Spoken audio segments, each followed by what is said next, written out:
every single January, millions of people around the world setting themselves goals. But did you actually know that only around 10% people actually achieving their goals? So why is that? Are we just bad at sticking to our goals, or are we just approaching them the wrong way? So in today's video, I'm gonna break it all down. We're gonna be talking about the most common reasons why the goals actually fail, the science behind it, and how you can actually make this year the year when you actually follow through. I also share insights from 3 life-changing books.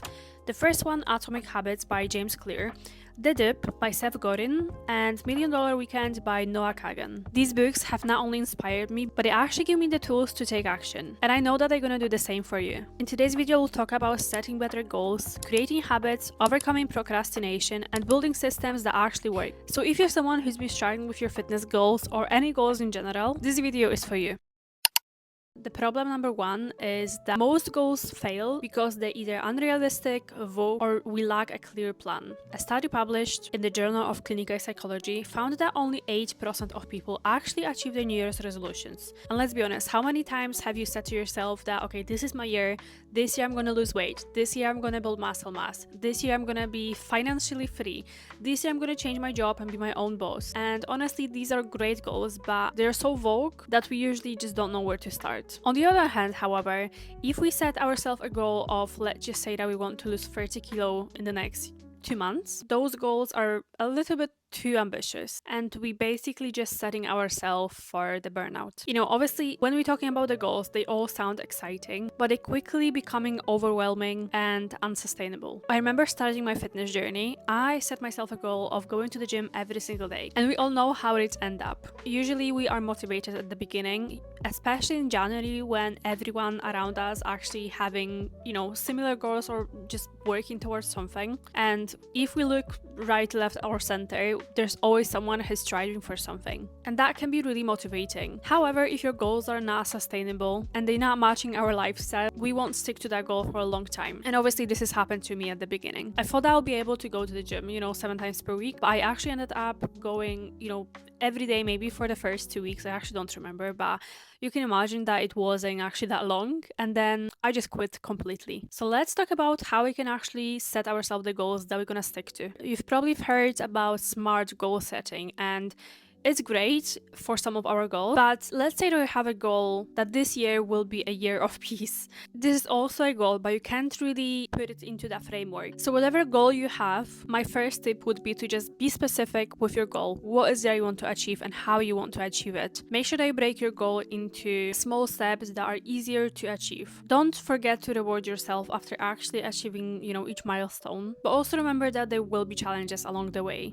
and you have to be prepared for them. And when we're talking about that, I actually want to recommend you a book, or an ebook in my case. What I love about The Dip by Seth Godin is how it teaches us how to understand the challenges you'll face while pursuing your goals. The book introduces the concept of the dip, which is that tough phase of any worthwhile journey. This idea is so relatable because every time we set a mindful goal, we're bound to hit that phase where things feel stagnant, overwhelming, or just plain hard. So what are the key takeaways when it comes to that book? First takeaway is push through the dip. Success often comes to those who keep going when others give up. This is exactly where resilience is built and where the winners are separated from the rest. For example, in fitness, the dip might happen when your progress plateau after a few weeks. You're putting in the effort, but the scale don't move. Your strength feels stuck and motivation starts to fade. Most people quit at this point, but if you push through, stay consistent, and trust the process, you'll eventually see the results. The same applies to other goals like starting a business, building relationships, or even learning a new skill. The other thing about this book is that it also teaches you when to quit. Seth explains in his book that not all the struggles are worth sticking with. Sometimes the smartest move isn't pushing through, but letting go of efforts that don't align with your long-term goals. This isn't about giving up, it's about being smart and shifting your energy to things that matter more. For example, if you've been chasing a goal that no longer excites you or isn't helping you move forward, it might be time to rethink it and make a change. So if you're thinking about starting some new things, new goals, new business, I would highly recommend you to either read or listen to that book. Honestly, trust me when I tell you that the dip is a game changer because it helps you to see when to keep going and when to stop. It teaches you the differences between challenges that are part of the process and those that are just leading you nowhere. For me, it was a wake-up call to focus on fewer but more important things. It helped me to stop wasting time and energy on things that weren't moving me closer to where I want to be. Okay, so this is my favorite lesson from the book. The dip isn't a sign that you're failing, it's a sign that you're on the right path. The struggles you face aren't there to stop you, but to prepare you for the success that's coming.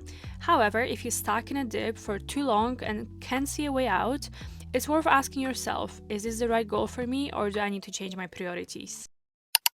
Okay, another thing that we want to talk about is motivation. And as we know, motivation is something that's going to get you started, but it can burn out so quickly. So it's worth remembering that systems and discipline are exactly what's going to carry you forward. Research from Stanford University highlights that habits and systems are far more reliable than motivation for that long-term behavioral change. Motivation always feels amazing at the start of the journey. That's why so many people are actually getting, for example, gym memberships at the beginning of the year because they are motivated, because it's new year, because there's a lot of people around them having similar goals. But we have to think about the days when we are stressed, we are tired, or just busy. Motivation then disappears, and usually this is the time when a lot of people quit. And this is exactly why motivation alone isn't enough to achieve our goals. To give you an example from my own life, I used to wait for the motivational strike before I go to the gym. But over time, you're realizing that, if you're gonna act that way, nothing is gonna change. You're not gonna achieve your dream body. You still won't have any energy. Your health definitely won't get better. So once you realize that, you have to start thinking about building systems and routines that's basically just going to keep you going. And this is exactly where everything changes, and you do those things automatically and not relying on motivation. Noah Kagan's $1,000,000 Weekend book is all about the power of taking action. The book teaches that waiting for the perfect moment is a trap. Progress comes from starting, even when the conditions aren't ideal. The book cuts through the excuses and fears that are holding us back, and reminds us that waiting for the perfect moment is just a way to delay process. Success starts when you take the first step, even if it feels messy or imperfect. So what are the takeaways from that book? Start now. One of the book's main lessons is that you don't need to have everything figured out to begin. Too often, we wait for right time or ideal conditions before starting, but it's just a trap. For example, if you're putting off your fitness journey because you don't have fancy gym clothes or the perfect workout plan, you're just creating unnecessary delays. Starting small with what you have is better than not starting at all. Progress comes from doing, not waiting. Noah emphasizes the importance of testing ideas quickly and learning as you go. This approach applies to fitness, work, or literally any goal. In fitness, it might mean trying a new workout or routine to see what works best for you. Not every attempt will be perfect, but each step teaches you something valuable. The faster you take the action, the quicker you'll figure out what works and what doesn't. Momentum over perfection. Progress builds momentum. When you take even a small step towards your goal, you start to feel a sense of accomplishment.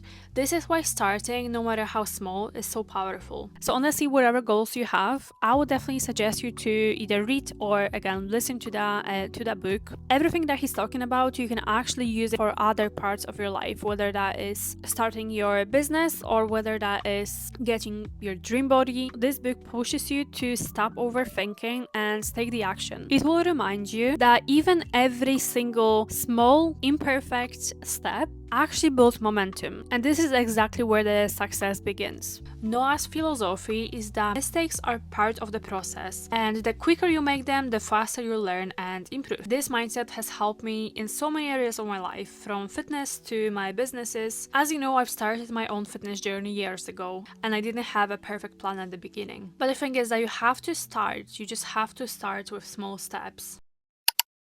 Number 3, building habits that stick. When we think about success, we usually envision, you know, all those successful people, and we usually thinking that they got this life that they have now overnight. The truth is that we only see a small portion of their life and how much they sacrifice, how much they had to change themselves. We have to remember that success is built on small, consistent actions that over time actually become habits. Habits are the foundation of any successful goal. Without them, you're relying on your willpower, which a lot of times is just habits automate good choices, making progress easier and more sustainable. Atomic Habits is honestly a masterclass on building habits that actually last, and I'm pretty sure that we all know this book by now. James Clear explains how small changes compound into massive results over time. What I love about this book is how it breaks down the process of building good habits into simple, actionable steps. The book shows how small changes, when done consistently, can lead to huge results over time. It's perfect for anyone who's stuck or overwhelmed when trying to make lasting changes. Okay, so now let's go over the takeaways from Atomic Habits book. Every habit is a structure made out of 4 parts: cue, craving, respond, and reward. For example, leaving your workout clothes by your bed, cue, trigger action of exercising in the morning. The small step make it easier to build a habit because you're setting yourself up for success before you even start. Habit stacking. This technique pairs a new habit with one you're already doing. This is actually my favorite one because I feel like habit stacking actually changed my whole life a lot, because we all know how hard it is to actually start a new habit. But if we add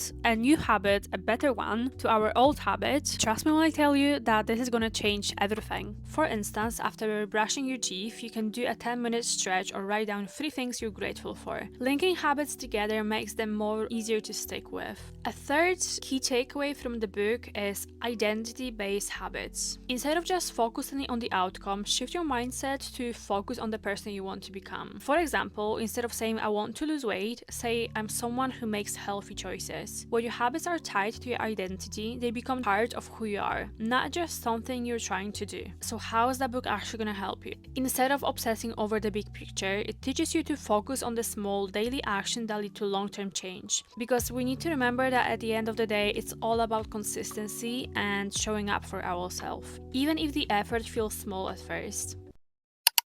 Your physical and social environment literally shapes your habits and your future. People are 32% more likely to achieve their goals when they share them with other supportive people. Remember that your environment can either support your goals or literally just sabotage them. So for example, if your family or your friends group don't support your goals, it can feel a little bit isolating. But in this situation, remember that there's a lot of people like you, and you can find them online, even on free groups on Facebook, or through joining a coach that works with women just like you. Another example could be if we are trying to lose weight, if your kitchen is stuck with junk food, it's definitely much harder to eat healthy. Well, I feel like we've covered a lot of things today, so hopefully this is gonna help you. So make sure that after watching that video, you actually take steps towards your goals.